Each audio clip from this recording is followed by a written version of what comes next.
Hi പ്രിയപ്പെട്ടവരെ, സിസ്പ്രോ മീഡിയാസിൻ്റെ പുതിയ വീഡിയോയിലേക്ക് എല്ലാവർക്കും സ്വാഗതം. ഇന്നത്തെ വീഡിയോ ഒരു ഉത്സവത്തെ സംബന്ധിച്ചുള്ള ഒരു വീഡിയോ ആണ്. ഉത്സവം എന്ന് പറഞ്ഞാൽ കേരളത്തിലെ തന്നെ ഏറ്റവും ഉയരം കൂടിയ തിരുമുടിയുള്ള ഒരു തെയ്യത്തിൻ്റെ ഒരു വീഡിയോ ആണ്. അതായത് കണ്ണൂർ ജില്ലയിലെ കുറ്റാട്ടൂർ പഞ്ചായത്തിലെ മാണിയൂർ എന്ന സ്ഥലത്ത് സ്ഥിതി ചെയ്യുന്ന കിഴക്കേക്കാവ് ക്ഷേത്രത്തിലെ ഉത്സവത്തെ സംബന്ധിച്ചാണ് വീഡിയോ. അപ്പോൾ നമുക്ക് വീഡിയോയിലോട്ട് കിടക്കാം. അതിന് മുന്നേ എനിക്ക് കുറേ ദിവസമായിട്ട് ഉത്സവം ഉണ്ടായിരുന്നു. എല്ലാ ദിവസവും എനിക്ക് വീഡിയോ എടുക്കാൻ വേണ്ടി പോകാൻ വേണ്ടി പറ്റില്ല. അപ്പോൾ അതിനുവേണ്ടി എടുത്ത വീഡിയോ അയച്ചെന്ന് സഹായിച്ചത് KP രമേശൻ ദേശാഭിമാനി, അതുപോലെ രജീഷ് മാണിയൂർ, ഇങ്ങനെയുള്ളവരെല്ലാം, അതുപോലെ ഷാജിയാട്ടൻ സഹായിച്ചിട്ടുണ്ട്. എല്ലാത്തിനും നല്ല രീതിയിൽ ഉപരിയായിട്ട് സഹായിച്ചത് പുരോഗമന കലാസാഹിത്യ സംഘത്തിൻ്റെ പ്രവർത്തകനും നേതാവെല്ലാം കൂടിയായ എൻ്റെ സുഹൃത്തു കൂടിയായ മനോഹരേട്ടനാണ്. അപ്പോൾ ഇവർക്ക് എൻ്റെ സന്തോഷം അറിയിച്ചുകൊണ്ട് നമുക്ക് വീഡിയോയിലേക്ക് കിടക്കാം. ഓക്കെ.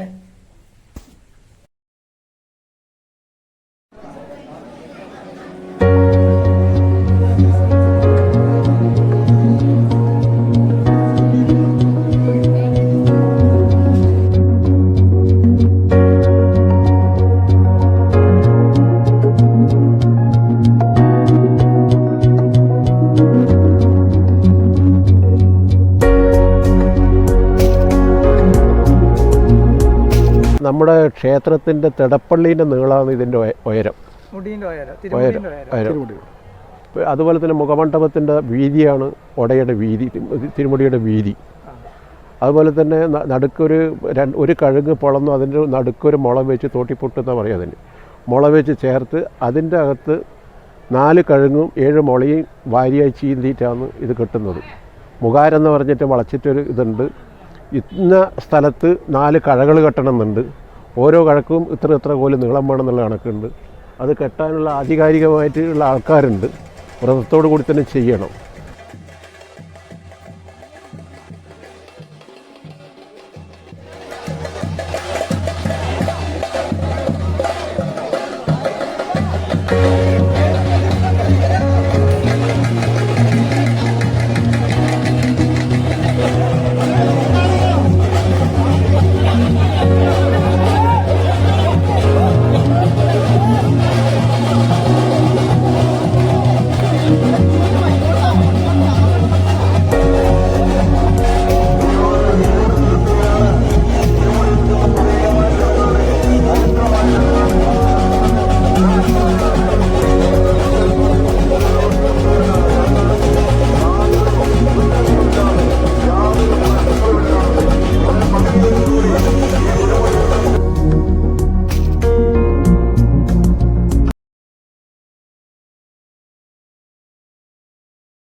ക്ഷേത്രം സ്ഥാപിച്ചത് എങ്ങനെയാണെന്ന് വെച്ചാൽ, കൊട്ടിയൂർ ഈ വൈശാഖ മഹോത്സവം നടക്കുന്ന സമയത്ത് ഒരു സാധു ബ്രാഹ്മണൻ അവിടെ ഈ കൊട്ടിയൂർ ദർശനത്തിന് പോയി. അപ്പോൾ അദ്ദേഹം കൊട്ടിയൂരുള്ള വിശേഷം എന്താണെന്ന് വെച്ചാൽ ദക്ഷയാഗം കഴിഞ്ഞ സ്ഥലമാണ്. സതി ജീവത്യാഗം ചെയ്ത സ്ഥലമാണത്. സതി എന്ന് പറഞ്ഞാൽ പാർവതീദേവി, ശിവൻ്റെ ഭാര്യ, ആദ്യത്തെ ഭാര്യ. അപ്പോൾ ഈ ബ്രാഹ്മണൻ്റെ കൂടെ തൻ്റെ പ്രാരം ഒന്ന് സന്ദർശിക്കും. പ്രാരം എന്ന് പറഞ്ഞാൽ കൊട്ടിയൂർ ക്ഷേത്രത്തിൻ്റെ അതിർത്തി. ഇയാളെ പക്വതിയിൽ തൃപ്തിയായിട്ട് അമ്മ ആ ബ്രാഹ്മണൻ്റെ കൂടെ വന്ന് ഇവിടെ ഇതിൻ്റെ വടക്ക് ഭാഗത്ത് ഒരു അറഞ്ഞി എന്ന് പറഞ്ഞിട്ടൊരു വലിയ മരം ഉണ്ടായിരുന്നു. അറഞ്ഞി എന്ന് പറഞ്ഞാൽ ഏകദേശം 10-20 കോലിലധികം ഉയരമുള്ളൊരു മരം. അത് നശിച്ചിട്ട് ഇപ്പോൾ ഒരു 3 വർഷമായില്ല. അതിൻ്റെ കീഴിൽ ഈ ബ്രാഹ്മണൻ വന്നിരിക്കുകയും അദ്ദേഹത്തിൻ്റെ ഓലക്കൊട താഴെ വെക്കുകയും ചെയ്തു. അപ്പോൾ വിശ്രമിച്ച് ക്ഷീണമൊക്കെ മാറി അദ്ദേഹം ഇല്ലത്തേക്ക് മയിലുള്ള രൂഴിയില്ല, അദ്ദേഹത്തിൻ്റെ ഇല്ലത്തേക്ക് പോകാൻ വേണ്ടി എഴുന്നേറ്റപ്പോൾ കുടയെടുക്കാൻ കിട്ടുന്നില്ല. അപ്പോൾ അദ്ദേഹത്തിന് എന്തോ ഒരു ദിവ്യജ്ഞാനം തോന്നി. ഉടനെ ഇല്ലത്ത് വിവരം അറിയിച്ചു. ഇല്ലത്തിലെ ആൾക്കാരൊക്കെ വന്നു, ഒരു ദേവപ്രശ്നം നടത്തി. അപ്പോൾ അറിഞ്ഞതെന്താണെന്ന് വെച്ചാൽ കൊട്ടിയൂരുള്ള ദേവി, അതായത് പോർക്കലി ഭഗവതി സതീദേവി, ഈ ബ്രാഹ്മണൻ്റെ കൂടെ തൻ്റെ പ്രവൃത്തി പദ മേഖലേൻ്റെ അതിർത്തിയായ ഇതുവരെ എത്തി. ഇതിനപ്പുറത്തേക്ക് പോകാൻ കഴിയില്ല. ഈ ക്ഷേത്രത്തിൻ്റെ പടിഞ്ഞാറേ മതിലാണ് കൊട്ടിയൂർ ക്ഷേത്രത്തിൻ്റെ അതിർത്തി, പ്രവർത്തന പരിധി. അതുപോലെ തന്നെ കോട്ടയം രാജവംശത്തിൻ്റെ അതിർത്തിയും ഇതാണ്. ഇതിനപ്പുറം നടക്കുന്നത് നമ്മുടെ ചെറക്കൽ രാജവംശമാണ്. അപ്പോൾ ഈ കോട്ടയം രാജവംശത്തിൻ്റെ അതിർത്തിയും പിന്നെ അമ്മയുടെ ഈ കൊട്ടിയൂർ പെരുമാളിൻ്റെ ഉത്സവമായിട്ട് ബന്ധപ്പെടുന്ന അതിർത്തി ഈ പടിഞ്ഞാറ് നടയാണ്. അപ്പോൾ ഇതിലപ്പുറത്തേക്ക് പോകാൻ സാധിക്കാത്തത് കൊണ്ട് അവർക്ക് ഇവിടെ ഒരു ഇരിപ്പിടം വേണമെന്ന് പറഞ്ഞിട്ട് ഇവിടെ പ്രത്യേക ഒരു പള്ളിയറ ഉണ്ടാക്കി ഈ പള്ളിയറേൻ്റെ അകത്ത് അമ്മേനെ പ്രതിഷ്ഠിച്ചു. അങ്ങനെയാണ് ഈ പോർക്കലി ഭഗവതിക്ക് പ്രതിഷ്ഠയുണ്ടായത്.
അമ്മയെ ശരണം, ദേവി ശരണം. ശ്രീ കിഴക്കൻകാവ് ഭഗവതി ക്ഷേത്രത്തിലെ ഈ വർഷത്തെ കളിയാട്ട മഹോത്സവം വളരെ ഭംഗിയായി നാട്ടുകാരുടെ പൂർണ്ണമായ സഹകരണത്തോടെ നടത്തുവാൻ ക്ഷേത്ര കമ്മിറ്റിക്ക് സാധിച്ചിട്ടുണ്ട്. ഈ ഇടവമാസം 1-ാം തീയതി പാട്ട് കളിയാട്ടത്തോടുകൂടിയാണ് ഈ ചടങ്ങുകൾ ആരംഭിച്ചത്. 1-ാം ദിവസം നടന്ന പാട്ട് നമ്മുടെ പാടില്ലം വകയായിരുന്നു. മേൽശാന്തി പാടില്ലം നമ്പൂതിരിമാരുടെ വകയായിട്ടാണ് 1-ാം ദിവസത്തെ പാട്ടും കളിയാട്ട മത്സരം നടന്നത്. കളം വരയൽ ഒരുപക്ഷെ ശ്രദ്ധേയമായ അമ്മയുടെ വിവിധ ഭാവത്തിലുള്ള കളങ്ങളാണ് പല ദിവസങ്ങളിലായിട്ട് ഇവിടെ വരച്ചിട്ടുള്ളത്. പക്ഷേ ഒരുപക്ഷെ ജനങ്ങളുടെ പങ്കാളിത്തം വളരെ കുറവായിരുന്നു. കാരണം ഇതിൻ്റെ മഹാത്മ്യം തിരിച്ചറിയാഞ്ഞിട്ടോ എന്താണെന്നറിയില്ല, ജനപങ്കാളിത്തം വളരെ കുറവായിരുന്നു. പക്ഷേ വളരെ ഭംഗിയാർന്ന കളം വരയിലും കളം പാട്ട്, അതുപോലെ തന്നെ കളം പൂജ, മേൽശാന്തി നടത്തുന്ന കളം പൂജ, ദേവി പൂജയൊക്കെ ചടങ്ങുകൾ 3 ദിവസം വളരെ ഭംഗിയായിട്ടുണ്ടായിരുന്നു.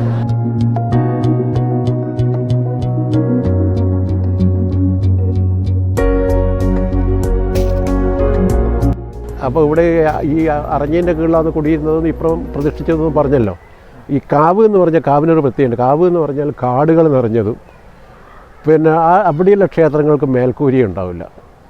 കാറ്റും വെളിച്ചവും മഴയും ഒക്കെ കൊള്ളണം. അപ്പോൾ ആ ഒരു സാക്ഷാൽ സ്ഥാനം ആരൂഢം എന്ന് പറയുന്നത് വടക്കേക്കാവ് എന്ന് പറഞ്ഞിട്ട് ഇതിൻ്റെ നേരെ വടക്ക് ഭാഗത്ത് മതിലിൻ്റെ മുകളിലുണ്ട്. ഈ ഇവിടെയുള്ള എല്ലാ ചടങ്ങുകളും കഴിഞ്ഞാൽ അവിടെ കലശം കഴിക്കണം.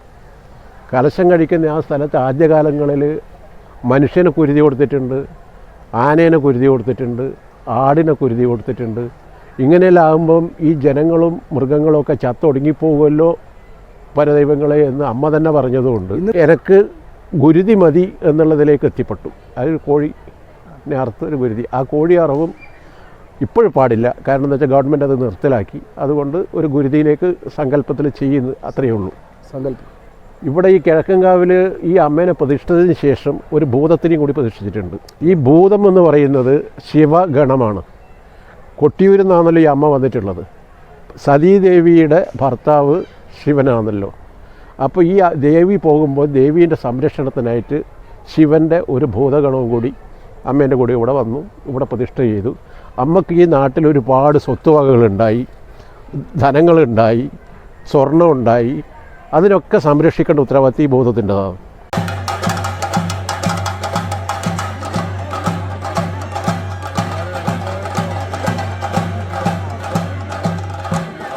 ഈ ഭൂതം തിരുമുടി നൃത്തത്തിന് വേണ്ടി രാത്രി ഇറങ്ങിക്കഴിഞ്ഞാൽ ഒരു ചടങ്ങുണ്ട്. ഇപ്പോഴത്തെ ചടങ്ങിലൊക്കെ കുറേ മാറ്റം വന്നു. ഇടത്തേ ചുമലിൽ ദണ്ട് വെച്ച് വലത്തേ കൈ പാരലായിട്ട് വെച്ചിട്ട് വലതുഭാഗം അല്പം ചെരിഞ്ഞ് ഒരു 60 ഡിഗ്രിയിൽ കൈ ചുഴറ്റി കൊണ്ടുവേണം 3 പ്രദക്ഷിണം വെക്കണം. പക്ഷേ ഇതിൽ പൊളിച്ചടങ്ങലൊക്കെ ഒരുപാട് മാറ്റം. അതെന്തെന്ന് വെച്ചാൽ തൻ്റെ സമ്പാദ്യങ്ങളൊക്കെ ഇവിടെയുണ്ടോ, ഭൂമിയിലേക്ക് കണ്ണുനട്ട് കൊണ്ടുപോയി ചെയ്യുന്നുണ്ടാവുമോ, തൻ്റെ സമ്പാദ്യങ്ങളൊക്കെ ഇവിടെ ഉണ്ടാവുമോ എന്നുള്ള പരീക്ഷണമാണ്, അവിടെ ഉണ്ടോയെന്ന് നോക്കലാണ്. അതോടൊപ്പം തന്നെ ഈ നാട്ടുകാരെയും അമ്മേൻ്റെ നാട്ടിലുള്ള സ്വത്തുക്കളെയൊക്കെ സംരക്ഷിക്കേണ്ട ഉത്തരവാദിത്വം ഉള്ളതുകൊണ്ട് അമ്മ എന്ത് ചെയ്യും, ഈ ഭൂതപ്താൻ തിരുവടി എന്താ വെച്ചാൽ രാത്രി തിരുനൃത്തം കഴിഞ്ഞതിന് ശേഷം ഇതിൻ്റെ ഈ ക്ഷേത്രത്തിൻ്റെ അതിർത്തിയായ കണ്ടിച്ചിറ എന്ന് പറഞ്ഞ സ്ഥലം വരെ ഒരു വരവിന് പോക്കുന്ന ഒറ്റയ്ക്ക് ഒരു കോഴീനെയും കയ്യിൽ പിടിച്ച് ദണ്ടും എടുത്ത് അരമണി മാത്രം കെട്ടിയിട്ട് കാൽച്ചലം പോലെ അഴിച്ച് വെച്ച് പോയി അവിടെ നിന്ന് ഈ കോഴീനെ ഗുരുതി കൊടുത്ത് അതിൻ്റെ കുടലമാലയെടുത്ത് കഴുത്ത് ചുറ്റി അവിടുത്തെ കർമ്മങ്ങളൊക്കെ നടത്തി തിരിച്ചൊറ്റക്ക് വന്ന് ഇതിൻ്റെ മുമ്പിലുള്ള സുബ്രഹ്മണ്യ സ്വാമി ക്ഷേത്രത്തിൻ്റെ നടയിൽ ദണ്ടുകൊണ്ടടിച്ച് തിരിച്ചു വന്ന് കിഴക്കേ നടയിലും അടിച്ച് ഇവിടെ വീണ്ടും തിരിച്ചു വന്നിട്ട് നടയിലെത്തിയതിന് ശേഷം ഒരു നൃത്തമുണ്ട്. അത് തന്ത്രിയെ മുതൽ എല്ലാ സമുദായത്തിൽപ്പെട്ട ആൾക്കാരെയും വിളിച്ച് നമ്മുടെ നാട്ടിലെ വിശേഷങ്ങൾ കേൾപ്പിക്കുന്ന ഒരു ചടങ്ങുണ്ട്. മറ്റുള്ള എല്ലാ സ്ഥലങ്ങളിലും നമ്മൾ തിരുനൃത്തം ആടിക്കഴിഞ്ഞാൽ ദൈവങ്ങൾ ഭക്തർക്ക് കുറി നൽകുകയും അവരിൽ നിന്ന് ദക്ഷിണ സ്വീകരിക്കുകയും ചെയ്യും. പക്ഷേ ഇവിടെ ഈ ഭൂതത്താൻ തിരുവടി ഭക്തജനങ്ങളിൽ നിന്ന് കുറി നൽകുകയോ സ്വീകരിക്കുകയോ ചെയ്യാതെ ആ തിരുനൃത്തമാടി നടയിൽ ഈ തിരുനൃത്തം അവസാനിപ്പിക്കുന്ന ഒരു ചടങ്ങാണ് നടക്കുന്നത്. അത് മറ്റുള്ള ക്ഷേത്രങ്ങളിലോ മറ്റ് ഭൂതത്താൻ തിരുവടികൾ കിട്ടുന്ന സ്ഥലത്തോ അത്തരം ചടങ്ങുകൾ നമുക്ക് കാണാൻ സാധിക്കില്ല. അത്രയും വിശേഷം.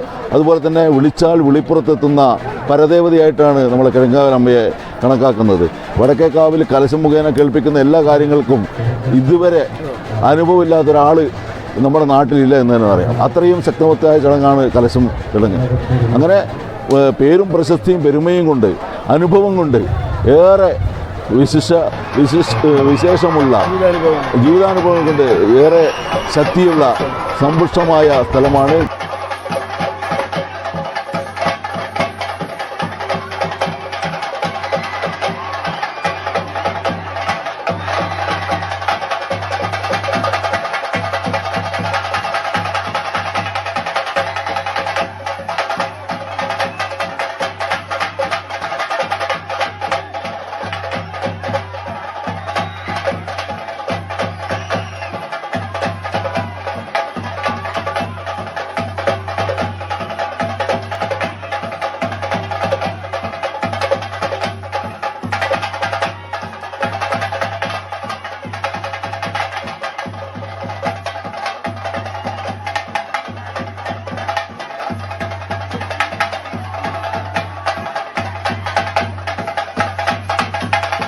വിഗ്രഹം വാങ്ങുന്നതിനും അമ്മയുമായി സംവദിക്കുന്നതിനും വേണ്ടി കേരളത്തിനകത്തും കേരളത്തിന് പുറത്തു നിന്നും ധാരാളം ആളുകൾ എത്തിച്ചേർന്ന ഒരു കാഴ്ചയാണ് നമ്മളിന്ന് കണ്ടത്. കാരണം ഒരുപക്ഷെ ബാംഗ്ലൂരിൽ നിന്ന് പോലും ഒരുപാട് ആളുകൾ ഈ ഉത്സവം കാണാൻ ഇവിടെ എത്തിയിട്ടുണ്ട്.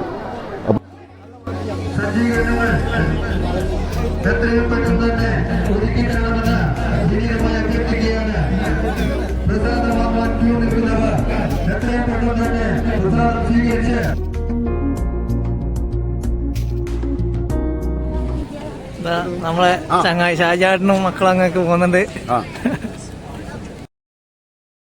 അന്നദാന കൗണ്ടറിൽ ധാരാളം ചെറുപ്പക്കാർ വിവിധ സംഘടനയിൽപ്പെട്ട വിവിധ കക്ഷി രാഷ്ട്രീയത്തിനും എല്ലാം മറന്നുകൊണ്ട് ഒരു ചിന്തയുമില്ലാതെ സജീവമായി നാടിൻ്റെ ഒരു ഉത്സവം എന്ന രീതിയിൽ പങ്കാളിത്തം വഹിക്കുകയാണ്. അതുപോലെ തന്നെ ഇവിടെയുള്ള നാട്ടുകാരായിട്ടുള്ള മുഴുവൻ ചെറുപ്പക്കാരും അതുപോലെ തന്നെ ഈ മാതൃസമിതിയും അഹോരാത്രം കഷ്ടപ്പെട്ടുകൊണ്ട് ഈ ചടങ്ങ് വളരെ ഭംഗിയായി പരിപാലിച്ചുകൊണ്ടിരിക്കുകയാണ്. ഏതാനും നിമിഷങ്ങൾക്ക് തിരുമുടി നടത്തി കഴിഞ്ഞാൽ ഇന്നത്തെ ഉത്സവാഘോഷ പരിപാടിക്ക് സമാപനം കുറിക്കുകയാണ്.